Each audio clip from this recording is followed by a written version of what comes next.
Part 1. You will hear two people discussing an extramural course. Fill in the information you hear on the application form below. First, you have some time to look at questions 1 to 6.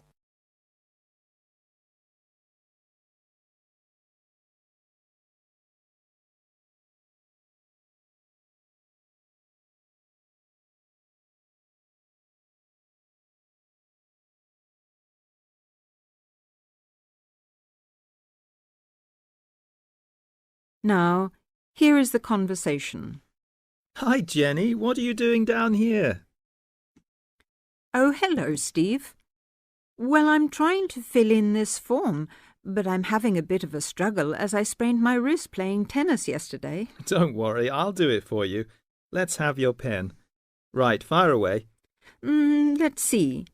I want to do the drama and theatre studies. I'd like to get the certificate. The course number is 60201. No, sorry, 202. It seems to be on Thursday at 7:30. Yes, well, we don't have to put all that down. Now, I suppose we can call you Miss? Don't be funny, and spell my name right. Well, if you'll have a name like Jenny McPherson, let's see, it's M-A-C. No, big M, small c, no A. Right, M-C-P-H-E-R-S-O-N. Yes, okay, and don't forget it's a capital P, Macpherson. Now, what's your address? Well, I've just moved, so it's 6 Westway Avenue, Longford. Hang on, don't go so fast. 6 Westway Avenue where? Longford. What's next? Your phone number, daytime and evening. Well, I've only got one, as we can't have calls at school in the daytime, so put down the evening one. 605-4829. 4829, OK. And you're a teacher. How old are you? 29? Wish I were. No, 32. Before you hear the rest of the conversation, you have some time to look at questions 7 to 10.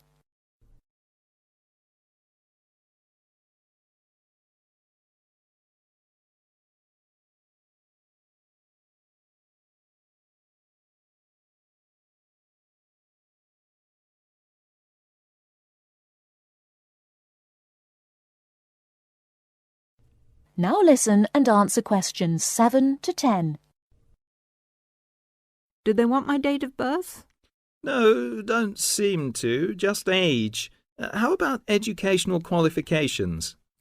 Well, I've got a degree in English literature and a diploma in media studies. Media studies, right.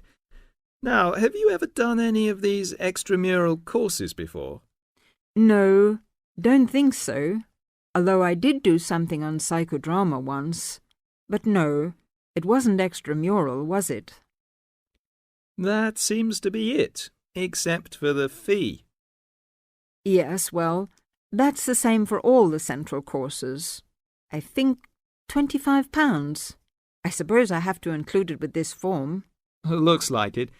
Do you want me to write the cheque out for you? But you'll have to sign it. That is the end of Part 1. You now have half a minute to check your answers.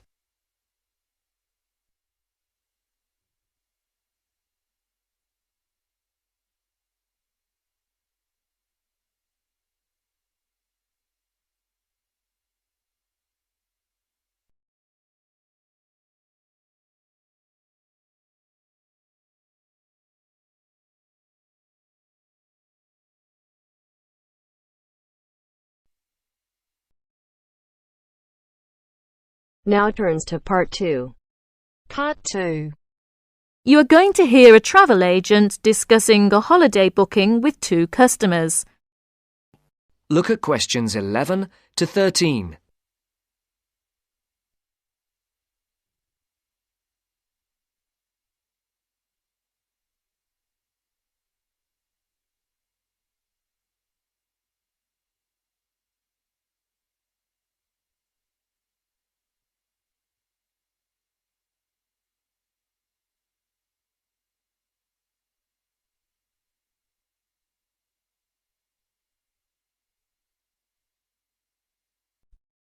Good morning. Can I help you?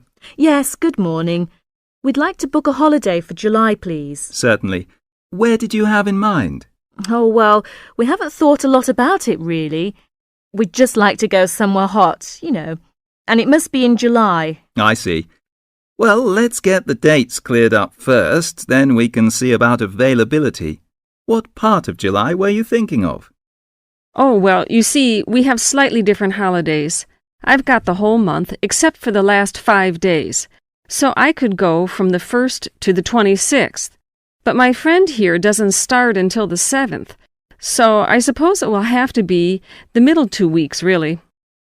Yes, but I've got to be back before the 23rd. Okay. Now, let's find a destination. Before the talk continues, look at questions 14 to 20.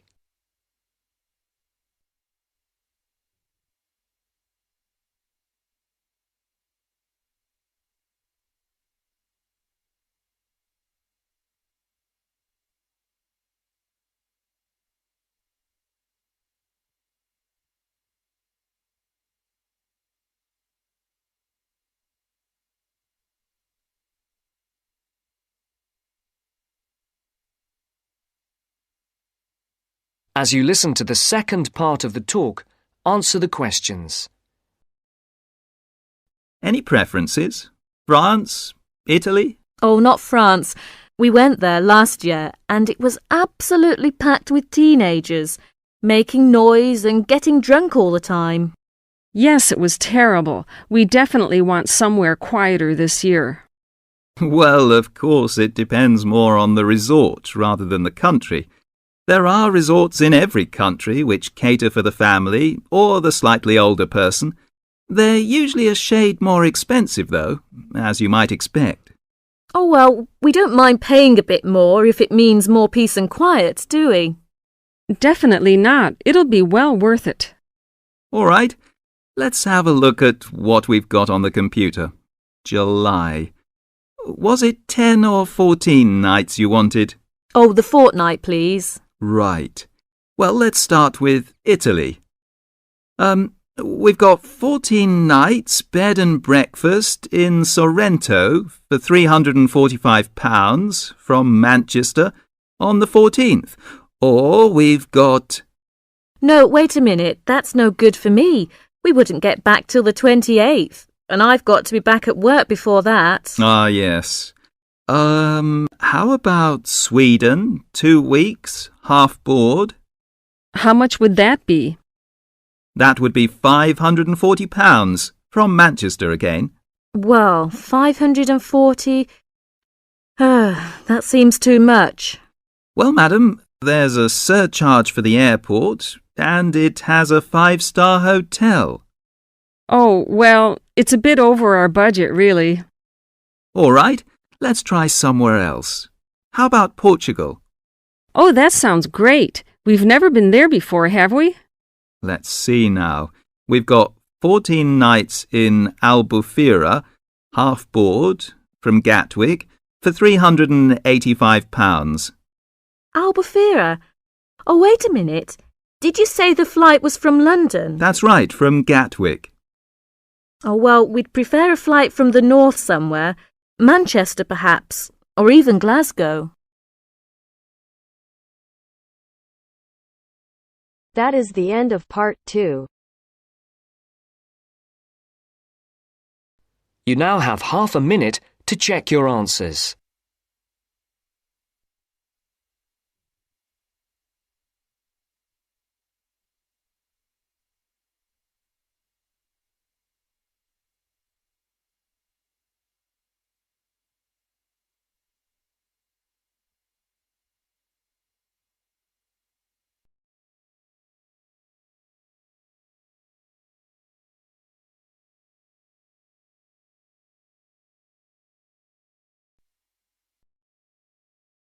Now turns to part 3. Part 3. You will hear 2 university students talking about a music course. First, look at questions 21 to 23.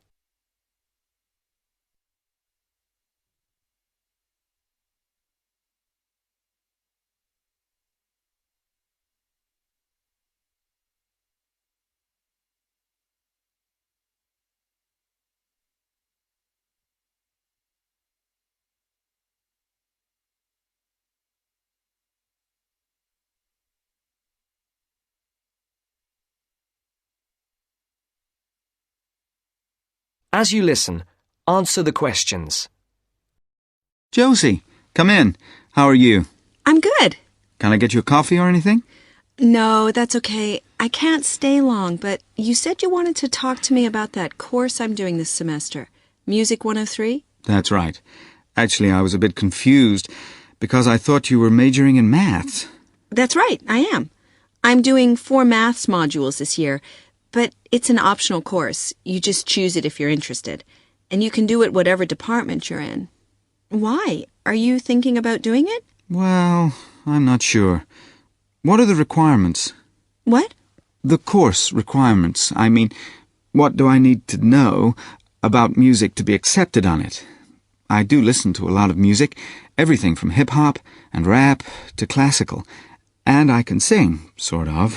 Well, for a start, one special thing about this course is that it's distance learning. You don't actually have to be at the university to do it, and you don't have lectures. So you've got to be able to work on your own without someone telling you what to do all the time. Oh? Oh. No, that should be okay, I reckon. I'm more worried about the actual musical stuff. Like, I don't know how to read music. That doesn't matter. They don't assume that. You'll learn as you go along. How's your maths? Not too bad. Right. Some of it's quite mathematical, so you really need to be strong there. But you play the violin, don't you? I don't play anything. You don't need to. What about computer skills? You're okay there? Yes, reasonably. Does that matter? Yes, I'd say they're essential. Like I said, it's all distance learning, so it's computer-based. Before the conversation continues, look at questions 24 to 30.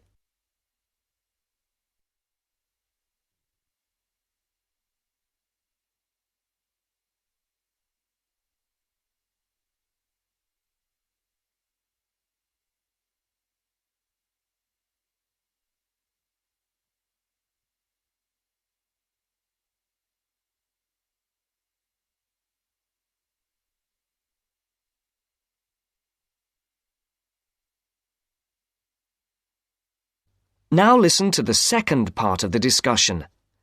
What about lectures? You don't attend any. It's all online. So lots of the students aren't here in Canada at all. They're studying from home all over the world. We've got someone from my group in Jamaica and a couple from Taiwan. Oh, and some from Hong Kong as well. So, how does it work? Oh, well, there's a multimedia course website on the internet where you can listen. You can listen and watch at the same time. And of course, you can do it at your own pace. So if you don't understand something, you just go back. Or if you want some more examples of the music, there are links there to things that you can listen to. There's quite a lot of theory, but it's all done through musical examples, so it's practical at the same time. Like in the last module I did, we looked at a bit of the music from the movie Star Wars. The Darth Vader theme, you know. Dum, dum, dum, dum, dum, dum. Yeah. Yeah. Then we looked at a theme from Wagner's Tristan and Isolde. Do you know it? Written in the 1850s. And we could see there were all sorts of parallels between them. And that's a feature of the course. We often look at modern Hollywood themes to illustrate concepts in classical music. It sounds really interesting. Do you have a course book? No, we don't use one. We're given a software program called Notability Lite, and what it does is it presents what we write, the music we write, really clearly. And it also allows us to play back any piece of music on our computer at home. But that's not all. We can write our own music, quite complex stuff for various instruments, and the program plays it back to us. Plays the actual music? Yes, so it means that your computer is actually your own musical instrument. And we can even submit our finished pieces to our tutor by email. So you do need your own computer, obviously. Yes, with at least 64 megabytes of RAM. That's okay. I've got 128. Oh, and a CD-ROM and a sound card, of course. No problem. So, how long is the course? It's 6 months. There are 2 a year, so you could actually enroll for the next one if you wanted. It starts in January. I started last September and I finish in February. And how many credits is it? 3. In order to pass, you've got to do 6 assignments. I'm just doing my 4th one now. And take a final examination. Oh, anyway, why don't you call round sometime and I'll show you the sort of things we do. You can even listen to some of my music. That would be great. Well, thanks, Josie. Now, are you sure you don't have time for that coffee? That is the end of part 3. You now have half a minute to check your answers.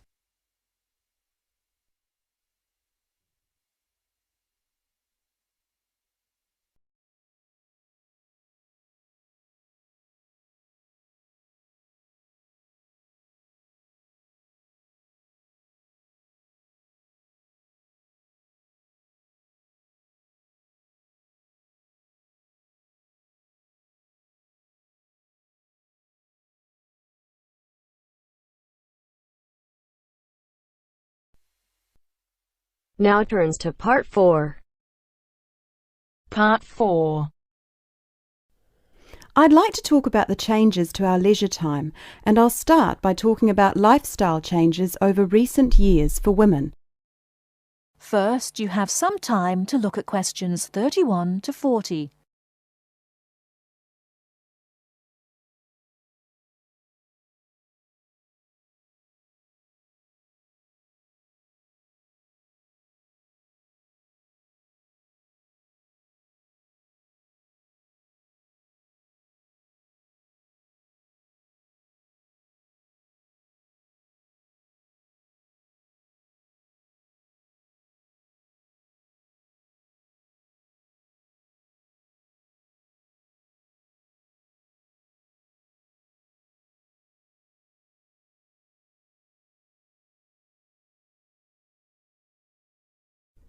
Now, listen carefully and answer questions 31 to 40.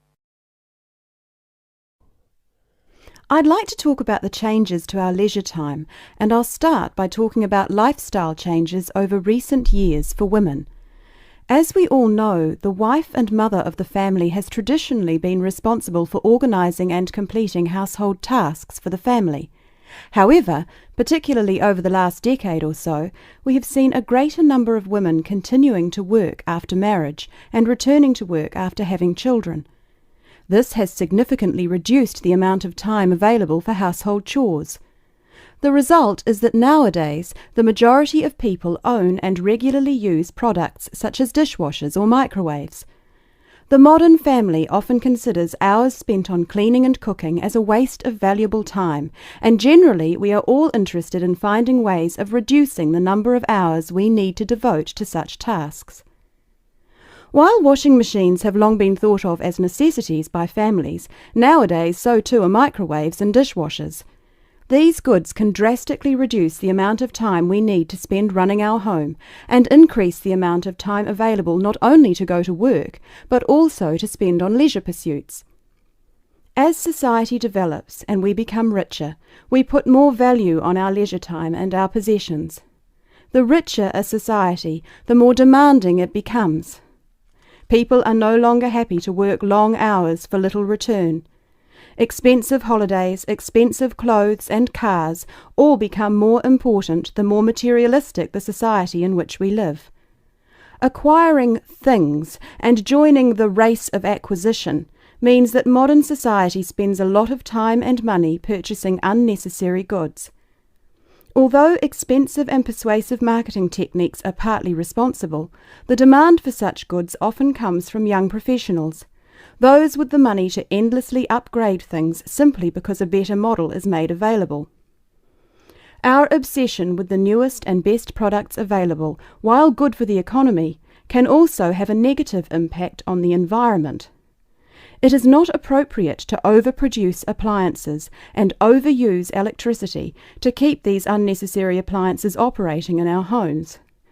We often forget about the damage we have done to and continue to do to the environment.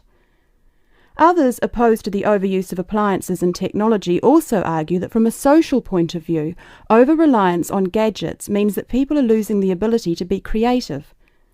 Traditionally, it was considered an enviable skill to prepare meals night after night for our families. Nowadays, women are more likely to gain approval from others for their success in their careers than their ability in the kitchen. Along with microwaves have come ready-cooked meals, pre-washed vegetables, and our reliance on takeaway food when we are too busy to cook it ourselves. While there are obvious advantages and disadvantages to our increasingly active buying behaviour and changing wants and desires, it is likely that our desire to purchase labour-saving items will continue. So it is therefore inevitable that production of such goods will increase. We can only hope to educate ourselves and our children to buy goods we need, not just goods that are available, and we must also consider their environmental impact. In short, moderation is the most important word for the future. I thank you very much for coming today and listening. That is the end of part 4.